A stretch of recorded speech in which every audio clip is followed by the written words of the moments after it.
अमेरिकी राजदूत सर्जियो गौर ने कहा कि ईरान युद्ध खत्म करने की कोशिश में भारत की भूमिका का अमेरिका स्वागत करेगा, लेकिन अंतिम निर्णय भारत को ही लेना है। उन्होंने कहा, अमेरिकी राष्ट्रपति डोनाल्ड ट्रंप सभी इच्छुक देशों की भागीदारी चाहते हैं। गौरतलब है कि प्रधानमंत्री नरेंद्र मोदी और राष्ट्रपति ट्रंप के बीच मंगलवार को हॉर्मुज स्ट्रेट को लेकर बातचीत हुई।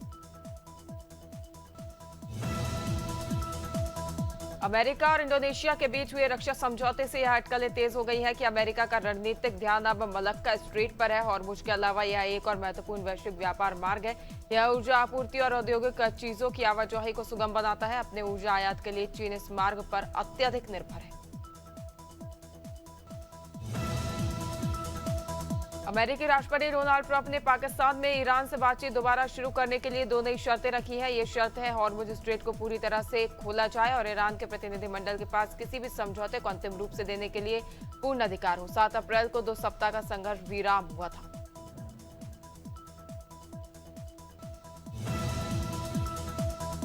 हॉर्मुज स्ट्रेट में नाकेबंदी करने पर अमेरिकी राष्ट्रपति डोनाल्ड ट्रंप ने ईरान के साथ युद्ध जल्द खत्म होने के संकेत दिए हैं। उन्होंने एक इंटरव्यू में कहा, मैं इसे समाप्त होने के बहुत करीब मानता हूं। उन्होंने ये भी कहा, मुझे विषय बदलना पड़ा क्योंकि अगर मैं ऐसा नहीं करता तो अभी ईरान के पास परमाणु हथियार होते।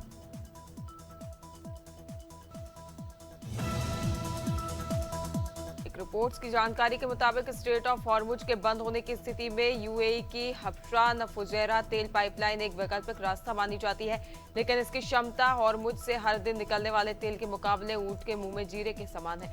अन्य विकल्प सऊदी अरब की पेट्रोलाइन बाब अल मंडे स्ट्रेट और Cape of Good Hope. Amravati के 19 वर्षीय मोहम्मद अयाज के 180 लड़कियों को यौन शोषण करने के मामले में बीजेपी नेता अनिल बोंडे ने विशेष जांच दल बनाने की मांग की है। पुलिस के अनुसार अब तक 8 पीड़िताओं की पहचान हुई है, जिनके परिवार से संपर्क किया जा रहा है। आरोपी के पास से 350 से अधिक अश्लील वीडियो मिले थे।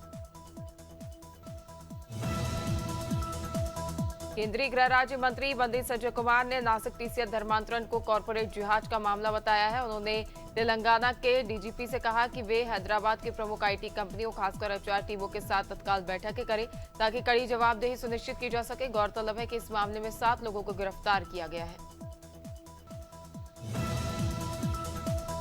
कांग्रेस सांसद जयराम रमेश की पश्चिम बंगाल चुनाव को लेकर बीजेपी पर निशाना साधने के दौरान जुबान फिसल गई। उन्होंने कहा कि बंगाल और तमिलनाडु दोनों राज्यों में निश्चित रूप से बीजेपी की जीत होने वाली है। हालांकि इसके तुरंत बाद उन्होंने अपनी गलती सुधारते हुए कहा कि हार होने वाली है। जयराम का वीडियो सोशल मीडिया पर अब तेजी से वायरल हो रहा है। सम्राट चौधरी के बिहार का मुख्यमंत्री बनने के बाद प्रदेश में शराबबंदी खत्म होने को लेकर अटकलें तेज हो गई हैं। बाहुबली और जेडीयू विधायक अनंत सिंह ने कहा कि शराब पर प्रतिबंध हटाया जाना चाहिए और सूखे नशे से सब खराब हो गया है। इससे पहले सम्राट ने दावा किया था कि शराब पर प्रतिबंध 28,000 से 30,000 करोड़ प्रतिवर्ष का नुकसान हो रहा है।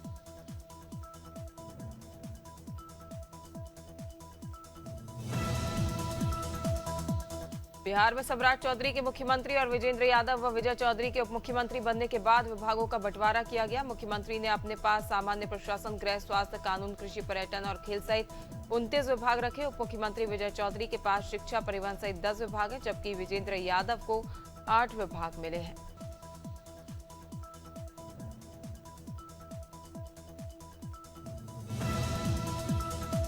कांग्रेस सांसद शशि थरूर ने लोकसभा में परिसीमन को लेकर यूरोपीय संसद की प्रोग्रेसिव प्रोपोर्शनलिटी सिस्टम का सुझाव दिया है। इसमें सीटों की न्यूनतम और अधिकतम सीमा तय होती है। उन्होंने कहा कि सिर्फ जनसंख्या के आधार पर सीटें तय करने से छोटे राज्यों के साथ अन्याय हो सकता है। बड़ी आबादी वाले राज्यों को ज्यादा सीटें और छोटे राज्यों को उचित महत्व मिलना चाहिए। इंडिया ब्लॉक की बैठक के बाद कांग्रेस अध्यक्ष मल्लिकार्जुन खड़गे ने कहा है कि विपक्ष महिला आरक्षण बिल के पक्ष में है, लेकिन जिस तरह से इसे पेश किया जा रहा है उस पर उन्हें आपत्ति है। उन्होंने कहा, हम पहले के संशोधनों को लागू करने की मांग करते हैं। परिसीमन को लेकर सरकार चालबाजी कर रही है, हम इसका विरोध करेंगे।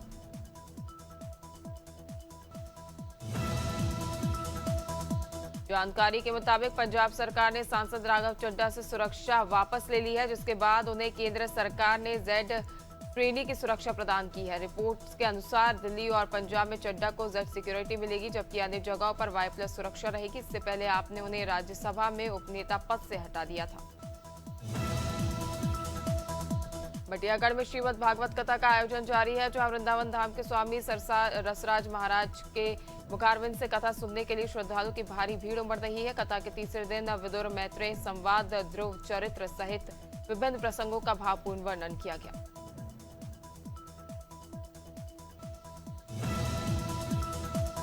बैरसिया नगर में बढ़ते अपराध, एक्सीडेंट और महिला सुरक्षा को लेकर एसडीओपी वैशाली, करहालिया एवं थाना प्रभारी वीरेंद्र सेन द्वारा जनपद कार्यक्रम आयोजित किया गया। पुलिस ने वार्ड और कॉलोनियों में पहुंचकर नागरिकों व महिलाओं से संवाद किया और उनकी समस्याएं सुनी। इस दौरान हेलमेट पहनने, ट्रैफिक नियमों का पालन करने और संदिग्ध व्यक्तियों की सूचना तुरंत पुलिस को देने की अपील की। फतेहपुर में सीबीएसई बोर्ड 10वीं का परीक्षा परिणाम घोषित होते ही विद्यार्थियों में खुशी की लहर दौड़ गई। महर्षि विद्या मंदिर, आरएस एक्सेल इंग्लिश एकेडमी और चिल्ड्रन पब्लिक स्कूल का परीक्षा परिणाम 100% रहा। महर्षि विद्यालय की निष्ठा दीक्षित ने 98.6% और आरएस एक्सेल की दिव्या ने भी अच्छे अंक प्राप्त किए। कौशाम्बी जनपद के कोखराज थाना क्षेत्र स्थित चकिया ग्राम सभा के पास हाईवे किनारे झाड़ियों में बक्से में बंद महिला का शव मिलने से क्षेत्र में सनसनी फैल गई। सूचना मिलते ही पुलिस मौके पर पहुंची और बक्सा खोलने पर अंदर रक्तरंजित शव बरामद हुआ। पुलिस ने फॉरेंसिक टीम को बुलाकर जांच शुरू कर दी। हालांकि शव की पहचान अभी तक नहीं हो सकी है। मैनपुरी के भोगांव थाना क्षेत्र स्थित बस स्टैंड के पास उस समय अफरा तफरी मच गई जब एक स्कूल बस से राहगीरों को जोरदार टक्कर मार दी। हादसे में 13 वर्षीय पानीपुरी ठेले लगाने वाले युवक की मौके पर दर्दनाक मौत हो गई, जबकि 2 अन्य लोगों को अस्पताल ले जाते समय उनकी मृत्यु हो गई। इस घटना में करीब 5 लोग गंभीर रूप से घायल हैं और 5 लोग मामूली रूप से चोटिल बताए जा रहे हैं।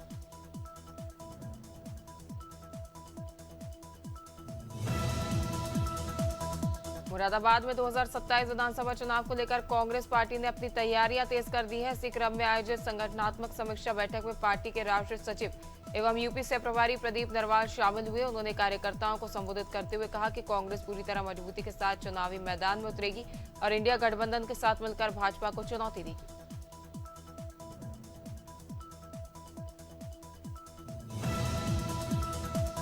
पीलीभीत के बसलपुर में स्वास्थ्य विभाग ने बड़ी कार्रवाई करते हुए राजेश्वरी अस्पताल को सील कर दिया है। मुख्य चिकित्सा अधिकारी के निर्देश पर टीम ने नायब तहसीलदार और पुलिस के साथ अस्पताल का निरीक्षण किया, जिसमें गंभीर अनियमितताएं सामने आई है। जांच में पाया गया कि अस्पताल में ना तो कोई रेडियोलॉजिस्ट और ना ही डिग्रीधारी डॉक्टर मौजूद था। इसके बावजूद मरीजों का इलाज और अल्ट्रासाउंड जैसे परीक्षण किए जा रहे थे।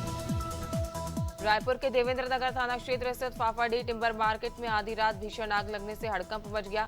पायनियर मार्केटिंग कैलाश टिम्बर गोदाम में लगी आग ने देखते ही देखते विकराल रूप ले लिया। सूचना पर पहुंची दमकल की 6 से अधिक गाड़ियों ने कड़ी मशक्कत के बाद आग पर काबू पाया। हादसे में प्लाईवुड सहित गोदाम में रखा सारा सामान जलकर राख हो गया।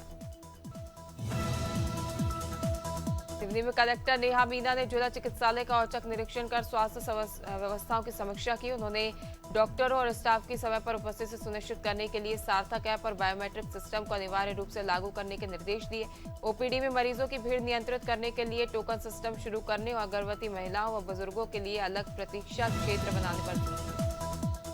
शिवपुरी के रनौत क्षेत्र के वार्ड क्रमांक 12 में एक दर्दनाक हादसे में भैंस चराने गए युवक की मौत हो गई। जानकारी के अनुसार गोपाल प्रजापति भैंस को साकर से लेकर खेत की ओर जा रहा था, तब भैंस से अचानक भाग निकली, जिससे फंदे में फंसकर उसकी मौत हो गई।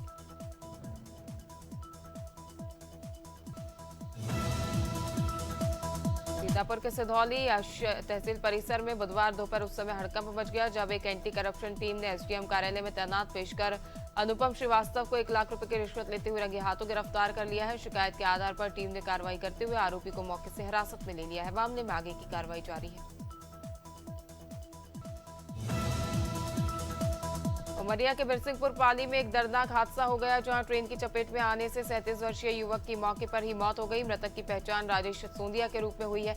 बताया जा रहा है कि वह डाउन रेलवे लाइन पर आउटर कैबिन के पास ट्रेन की चपेट में आ गया। घटना की सूचना मिलती रेलवे और स्थानीय पुलिस मौके पर पहुंची।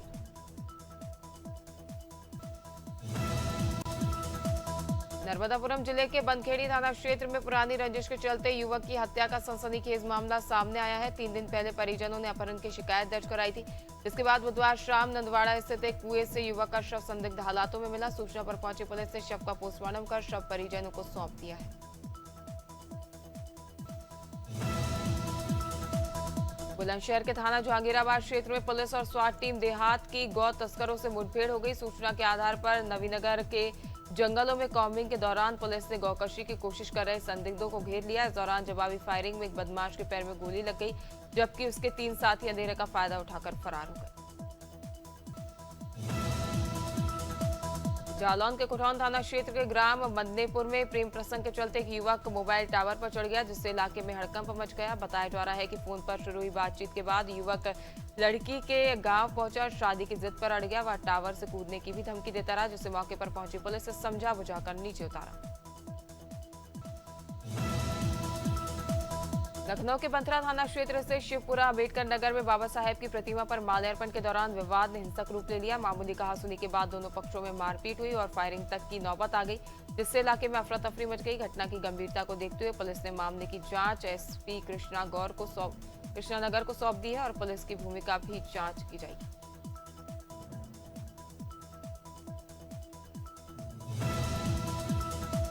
उन्नाव में अम्बेडकर जयंती के अवसर पर भव्य रैली निकालकर बाबा साहेब डॉक्टर भीमराव अम्बेडकर के विचारों और संविधान के प्रति जागरूकता का संदेश दिया गया। बड़ी संख्या में लोगों ने रैली में शामिल होकर श्रद्धांजलि अर्पित की और सामाजिक समरसता का आह्वान किया। हालांकि इसी दौरान पंचशील बुद्ध विहार संस्थान के पदाधिकारी और कार्यकर्ताओं ने प्रतिमा के पुनः स्थापना न होने को लेकर नाराजगी जताई।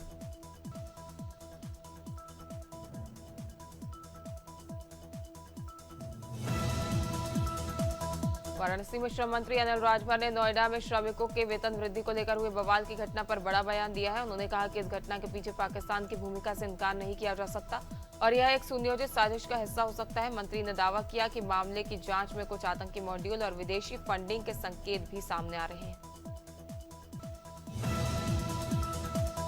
डबरा के टेकनपुर क्षेत्र में पुलिस क्राइम ब्रांच और देहात थाना टीम ने संयुक्त कार्रवाई करते हुए गांजा तस्करी का भंडाफोड़ किया है। इस कार्रवाई में करीब 9 किलो 500 ग्राम गांजा बरामद किया गया और एक आरोपी को भी गिरफ्तार किया गया। बताया जा रहा है कि आरोपी मिठाई की दुकान की आड़ में अवैध नशे का कारोबार चला रहा था।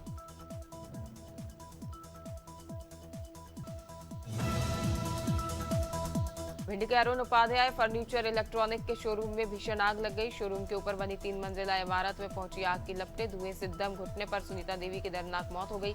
बेटा और नाती की हालत गंभीर बनी हुई है। स्थानीय लोगों ने अस्पताल में उन्हें भर्ती कराया। भिंड में गांव के गोरमी से पहुंची 3 दमकल टीम।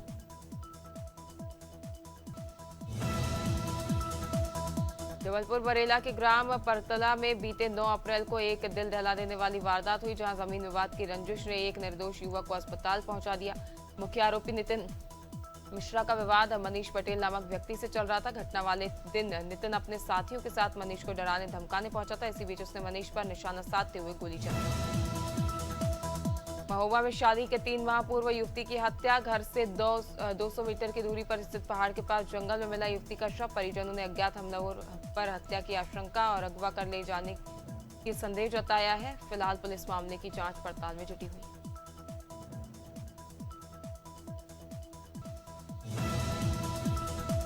पर्यटन नगरी मसूरी में राष्ट्रीय अग्निशमन सेवा सप्ताह 2026 के तहत फायर सर्विस ने व्यापक जागरूकता अभियान चलाकर लोगों को आग से बचाव के प्रति सतर्क किया। सुरक्षित स्कूल, सुरक्षित अस्पताल और जागरूक समाज मिलकर रोके आग थीम के साथ यह अभियान 14 अप्रैल से शुरू हुआ। अंतर्राष्ट्रीय अग्निशमन सेवा दिवस के मौके पर फायर अधिकारी राजकुमार के नेतृत्व में फायर स्टेशन से मालिंगा चौक तक रैली निकाली गई। लखनऊ क्षेत्र के फुलवरिया मोड़ पर बुधवार को एक भीषण सड़क हादसा हो गया, जब तेज रफ्तार और अनियंत्रित डंपर सड़क किनारे बने एक मकान में जा घुसा। हादसे में घर के मालिक बबलू के माथे में गंभीर चोटें आई हैं। बताया जा रहा है कि सिर में 3 टाके लगे हैं, जबकि उनकी पत्नी जूली के पैर में मामूली चोटें आई हैं। घटना के बाद इलाके में अफरा तफरी मच गई। मुंडा पांडे क्षेत्र के गांव में मंगलवार की देर रात गेहूं निकालने की मशीन की चपेट में आने से एक युवक की दर्दनाक मौत हो गई। युवक की मौत के बाद गांव में मातम पसर गया। सूचना पाकर पुलिस भी मौके पर पहुंची है और स्वजनों ने पुलिस कार्रवाई से इनकार कर दिया।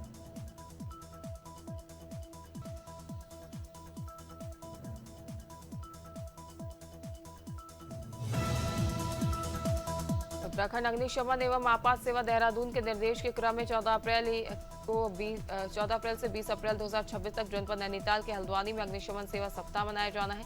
इस अवसर पर फायर स्टेशन हल्द्वानी में कार्यक्रम आयोजित कर सर्वप्रथम अपने कर्तव्यों का निर्वहन करते हुए शहीद हुए अग्निशमन कर्मियों को श्रद्धांजलि अर्पित करने के लिए 2 मिनट का मौन धारण किया।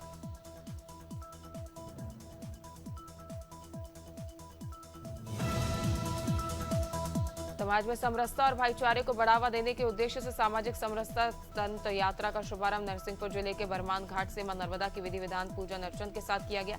यह यात्रा विश्व हिंदू परिषद एवं बजरंग दल जबलपुर प्रांत के नेतृत्व में निकाली जा रही है, जिसमें बड़ी संख्या में लोग शामिल हुए।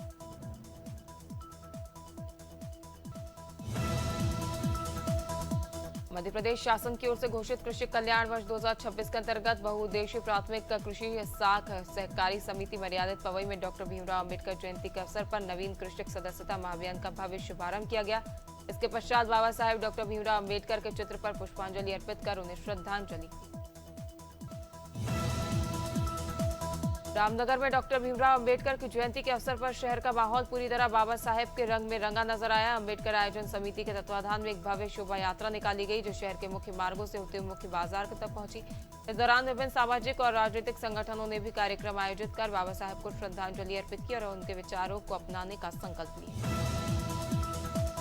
अभिनेता अक्षय कुमार का एक वीडियो वायरल हो रहा है, जिसको लेकर लोग दावा कर रहे हैं कि वे टेलीप्रॉम्प्टर देखकर अपना डायलॉग बोल रहे थे। यह क्लिप नागिन 7 सीरियल का है, जहां वे अपनी फिल्म भूत बंगला का प्रमोशन करने पहुंचे थे। वायरल वीडियो में डायलॉग बोलते समय अक्षय कुमार की आंखें इधर उधर होती हुई दिखाई दे रही थी।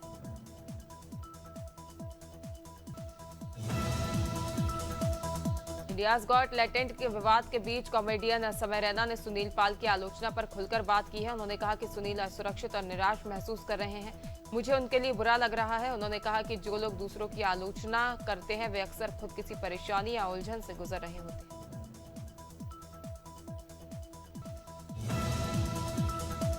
मलयालम अभिनेता शियास करीम का एक वीडियो सामने आया है, जिसमें वे अभिनेत्री अनुमोल अनुकुट्टी को बार बार बीफ खाने के लिए कहते दिख रहे हैं। इस मामले में विवाद छिड़ने के बाद करीम ने सफाई दी।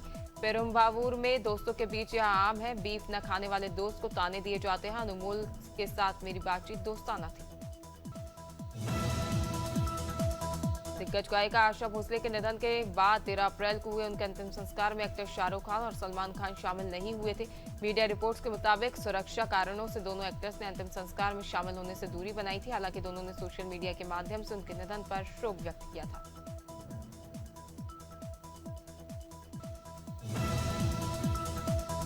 एक्टर अक्षय कुमार ने हाल ही में शो व्हील ऑफ फॉर्च्यून की शूटिंग के दौरान खुलासा किया है कि उन्होंने 15 साल से समोसा नहीं खाया है। अक्षय कुमार ने कहा, समोसा खाने से मुझे एसिडिटी हो जाती है, जो मुझे बहुत परेशान करती है, इसलिए मैंने समोसे से दूरी बना ली है। अक्षय अपनी फिटनेस के लिए काफी मशहूर है।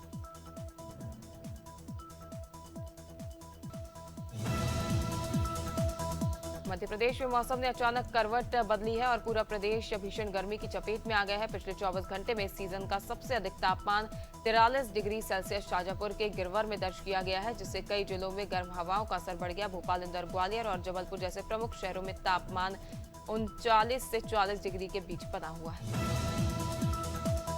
उत्तर पश्चिम और मध्य भारत में तापमान 40 डिग्री के पार पहुंचा है। लू जैसी स्थिति बनी हुई है, जबकि दक्षिण भारत और पहाड़ी इलाकों में बारिश और ठंडी हवाओं से लोगों को राहत मिल रही है। दिल्ली एनसीआर में तेज धूप और गर्म हवाओं के कारण तापमान 40 डिग्री के आसपास पहुंचने की संभावना जताई जा रही है, जिससे अगले 48 घंटों में लू का असर बढ़ सकता है।